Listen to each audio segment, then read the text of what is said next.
Hello दोस्तों, स्वागत है आपका हमारे चैनल पर। आज हम सिविक्स का एक नया टॉपिक लेके आए हैं। लोकतंत्र क्या है, उसकी विशेषताएं क्या हैं, उसके गुण क्या हैं और उसके दोष क्या हैं।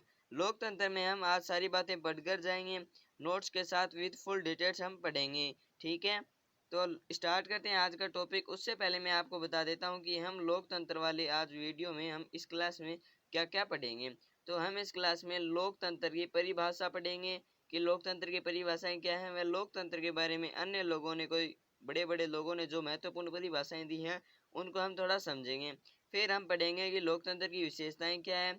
फिर हम पढ़ेंगे कि लोकतंत्र के गुण क्या हैं, यानी इसके जो हमारे पक्ष वाली जो चीज़ें हैं, इसकी अच्छाई वाली चीज़ें वो हम पढ़ेंगे।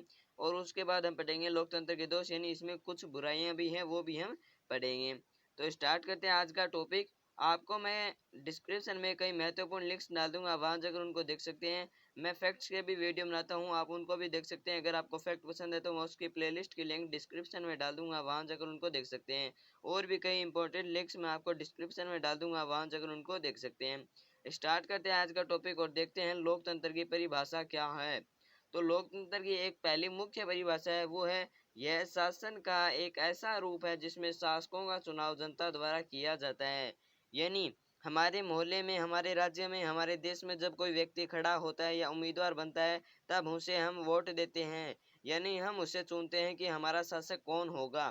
तो लोकतंत्र जो है वो एक ऐसा शासन का रूप है जिसमें शासकों का चुनाव जनता द्वारा किया जाता है, यानी व्यक्ति द्वारा किया जाता है।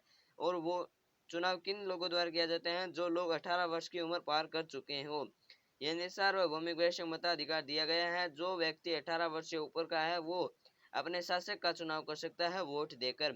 तो मुख्य परिभाषा है, यह शासन का एक ऐसा रूप है जिसमें शासकों का चुनाव जनता द्वारा किया जाता है। ठीक है, ये है मुख्य परिभाषा। अब कुछ दो अन्य परिभाषाएं दी हुई हैं। एक दी हुई है अब्राहम लिंकन द्वारा और एक है डेमोक्रेसी। तो पहले देखते हैं अब्राहम लिंकन, जो कि एक महान व्यक्ति थे, उन्होंने क्या परिभाषा दी। उन्होंने परिभाषा दी कि लोगों के लिए, लोगों की और लोगों के द्वारा चलने वाली शासन व्यवस्था ही लोकतंत्र है। लोगों के लिए यानी लोगों की भलाई के लिए, लोगों की अच्छाई के लिए, लोग क्या चाहते हैं उसके लिए। लोगों की यानी जब लोग चुनेंगे, जब लोग ही खड़े होंगे और जब लोग ही वोट देंगे तो लोगों की शासन व्यवस्था हुई ना। और लोगों के द्वारा जब लोग वोट देंगे तभी तो यह शासन चल पाएगा। तब लोगों के लिए, लोगों की और लोगों के द्वारा चलने वाली जो शासन व्यवस्था है यही लोकतंत्र है। ये अब्राहम लिंकन का दिया हुआ वाक्य है, स्टेटमेंट है। ठीक है, तो अब्राहम लिंकन ने लोकतंत्र के ऊपर ये बात कही है, जो कि कुछ हद तक सही भी है। लेकिन हमें इस बात को यह देखते हुए नहीं मान लेना चाहिए किसी भी बात को कि यह बात किसी जाने माने व्यक्ति ने कही है। हमें उसको पूरा परख कर ही मानना चाहिए। ये बात एकदम सही कही है अब्राहम लिंकन ने कि लोगों के लिए, लोगों की और लोगों के द्वारा चलने वाली जो शासन व्यवस्था है वही लोकतंत्र है। अब हम देखते हैं डेमोक्रेसी। यह यूनानी भाषा का एक शब्द है। यह यूनानी शब्द डेमोक्रेशिया से बना है, जिसका अर्थ है लोकतंत्र। इसका अर्थ है कि डेमोस, डेमोक्रेशिया दो शब्दों से बना है, डेमोस प्लस क्रेशिया, जिसमें डेमोस का अर्थ है लोग और क्रेशिया का अर्थ है शासन। यानी डेमोक्रेशिया का जो अर्थ है वो हो गया लोगों का शासन।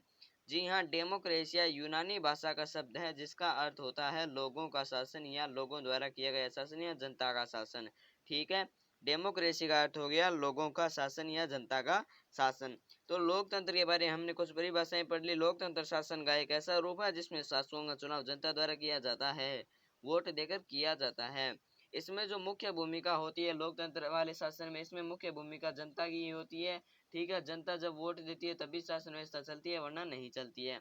इसमें मुख्य भूमिका क्या किसकी होती है? लोगों की होती है। ठीक है, जनता की ही मुख्य भूमिका होती है। अब हम पढ़ते हैं लोकतंत्र की विशेषताएं क्या क्या हैं। तो लोकतंत्र में मैंने आपके सामने 4 विशेषताएं प्रस्तुत की है, उनमें हम पढ़ते हैं पहली विशेषताएं। इस प्रकार के शासन में किसी भी बात पर अंतिम निर्णय चुने हुए प्रतिनिधियों द्वारा ही किया जाना चाहिए।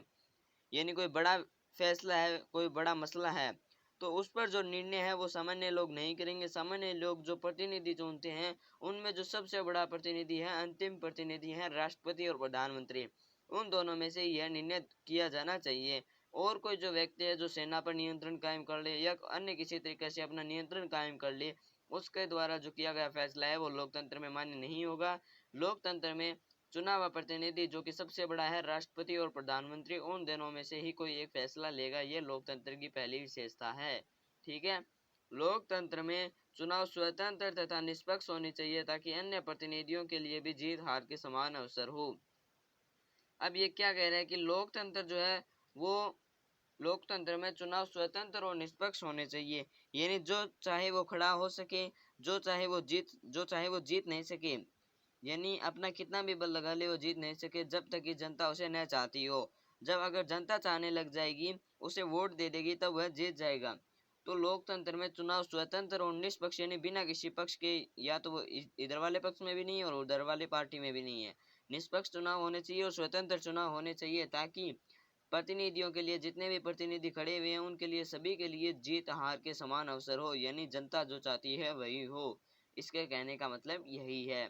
तो लोकतंत्र में चुनाव स्वतंत्र और निष्पक्ष होने चाहिए ताकि अन्य प्रतिनिधियों के लिए भी जीत हार के समान अवसर उपलब्ध हो। यह है लोकतंत्र की दूसरी विशेषता। तीसरी विशेषता देखते हैं, लोकतंत्र में हर वयस्क नागरिक मतलब सार्वभौमिक वयस्क मताधिकार 18 वर्ष की आयु पार कर चुका व्यक्ति या महिला, या 18 वर्ष का जब हुआ है उसके बाद वह व्यक्ति कभी भी चुनाव हुआ तो उसमें वोट कर सकता है, मतदान कर सकता है अपने निर्वाचन क्षेत्र में। तो लोकतंत्र में हर वयस्क नागरिक जिसे सार्वभौमिक वयस्क मताधिकार प्राप्त है, 18 वर्ष की आयु प्राप्त कर चुका है, को एक वोट, हर वयस्क नागरिक का एक वोट तथा इसका समान महत्व होना चाहिए। यानी लोकतंत्र में जो व्यक्ति 18 वर्ष की आयु पार कर चुका है उसे मतदान करने का अधिकार होना चाहिए, और उस व्यक्ति का जो मतदान है उसका समान महत्व होना चाहिए, चाहे वो अमीर हो, चाहे वो गरीब हो, चाहे वो अनपढ़ हो, चाहे वो शिक्षित हो या कुछ कम शिक्षित हो। यानी लोकतंत्र एक ऐसा शासन है जिसमें सभी लोगों को अपने शासकों का चुनने का अधिकार दिया गया है जो 18 वर्ष की आयु पार कर चुके हों, चाहे वे अशिक्षित हो, चाहे वे अनपढ़ हो, या चाहे वे शिक्षित हो, या चाहे वे अमीर हो, चाहे वे गरीब हो। तो लोकतंत्र की यह है तीसरी विशेषता, जिसमें सभी लोगों को समान अधिकार दिया गया है मतदान करने का। ठीक है। अगली विशेषता देखते हैं लोकतंत्र से जुड़ी। लोकतांत्रिक सरकार संवैधानिक कानूनों और नागरिकों द्वारा संचालित किए गए कानूनों के अंदर रहकर काम करती है। चुनाव हुए, कोई सरकार जीत गई, अब वो जो सरकार कार्य करेगी वो अपनी मनमानी से कार्य नहीं कर सकती। वो चाहे वो देश को आज़ाद कर देती है और कुछ कर देती है, देश के बारे में कुछ भी फैसला लागू कर देती है, ये सब वो अपनी मनमानी से नहीं कर सकती। उसे संविधान में दिए गए कानून और नागरिकों द्वारा जो एक लक्ष्मण रेखा खींची जाती है उसके रहकर ही वे अंदर काम करती है। संविधान में कई कानून बनाए गए हैं, कई अनुच्छेद बनाए गए हैं, कई अन्य नियम दिए गए हैं। उन नियमों के अंदर रहकर लोकतांत्रिक सरकार को कार्य करना होता है, वह अपनी मनमानी से कार्य नहीं कर सकती। ये बात अब सबको पता होनी चाहिए। सरकार जो है वो अपनी मर्जी से कभी कार्य नहीं करती, वो लोग संविधान में दिए गए कानूनों के अंदर रहकर काम करती है। उसका एक दायरा होती है, उसकी एक सीमा होती है जिसके अंदर रहकर वह काम करती है। तो लोकतंत्र की चौथी विशेषता है कि वह लोकतांत्रिक सरकार संवैधानिक कानूनों यानी संविधान में दिए गए कानूनों और नागरिकों द्वारा कुछ लक्ष्मण रेखाएं या कुछ अधिकारों की लक्ष्मण रेखाएं खींची होती है, उनके अंदर रहकर काम करती है। वह अपनी मनमानी से कोई काम नहीं कर सकती। ये है लोकतंत्र की चौथी विशेषता। ठीक है। तो लोकतंत्र की चौथी विशेषता हो गई। अब हम पढ़ते हैं लोकतंत्र के गुण क्या है। तो लोकतंत्र के गुण क्या है वो हम देखते हैं। इसके भी मैंने 5 पॉइंट बनाए हैं। तो पहला पॉइंट देखते हैं लोकतंत्र के गुणों में कि लोकतंत्र के गुण क्या क्या हैं। तो लोकतंत्र के गुण में पहला गुण है, यह शासन प्रणाली अन्य शासन प्रणालियों से बेहतर है क्योंकि यह अधिक जवाबदेही वाला शासन है। अब आपको चीन में 1958 या 61 में एक अकाल पड़ा था। उस अकाल में चीन में बहुत सारे लोग मारे गए थे। चीन में लोकतंत्र शासन नहीं है, चीन में एक ही शासन है, केवल एक ही जो व्यक्ति है, एक ही पार्टी शासन करती है। तो उस पार्टी थी उसके ऊपर कोई अंगुली उठाने वाला नहीं था कि तुमने ऐसा किया, तुमने ऐसा किया। तो वो चाहती तो लोगों को अकाल में रोटी दे देती और न चाहती तो नहीं दे देती। इस कारण क्या हुआ कि चीन में लापरवाही बढ़ती गई और चीन में बहुत सारे लोग मारे गए। अब यही बात अगर भारत में होती तो भारत में क्या है, भारत में मीडिया है, भारत में विपरीत पार्टी है, विरोधी पार्टी है। अगर एक पार्टी खाना नहीं देगी तो विरोधी पार्टी खाना देगी जिससे वह अगले समय में जीत जाएगी, और अगर कोई काम नहीं करेगा तो मीडिया उसका विरोध करेगी और लोगों में जताएगी। ठीक है। तो लोकतंत्र में क्या है कि जवाबदेही वाला शासन होता है, इसमें सबको जवाब देना पड़ता है कि ये आपने ऐसा क्यों नहीं किया, और इसी कारण से वो क्या है, कि जवाब न देना पड़े, इसके डर से वह काम करेगा और सारी अच्छी व्यवस्थाएं करेगा। अकाल में सबको खाना बांटेगा। विपरीत परिस्थितियों जैसे कोरोना जैसी महामारियों में सबकी मदद करेगा, जैसे अभी कर रहे हैं। ठीक है। तो जवाबदेही, जब जवाबदेही होती है ना, तब लोग ज्यादा काम करते हैं ताकि हमें किसी को जवाब नहीं देना पड़े और ताकि हमें आगे वोट मिल जाए और हम फिर से सत्ता में आ सके। ठीक है। तो लोकतंत्र का पहला गुण हो गया ये। अगला गुण है लोकतंत्र में बेहतर निर्णय लिए जाते हैं। बेहतर निर्णय कैसे लिए जाते हैं भाई? अब मान लीजिए गैर लोकतांत्रिक सरकार है, उसमें एक ही पार्टी है, उस पार्टी में चार आदमी है, चार आदमी ने किसी फैसले पर बात की और निर्णय ले लिया। ठीक है। अब वो उन्होंने निर्णय ले लिया, और उसी तरह अगर एक लोकतांत्रिक पार्टी है, उसमें 500 सदस्य हैं और वो 500 सदस्य एक बात पर सोचेंगे, मसलेंगे, चर्चा करेंगे, बात करेंगे, तो क्या उस फैसले में कोई गलती होगी? आप खुद सोचिए, इतने लोग जब एक बात पर चर्चा कर रहे हैं, विमर्श कर रहे हैं, तब उसमें कोई गलती नहीं होगी, जबकि चार लोग गलती कर सकते हैं।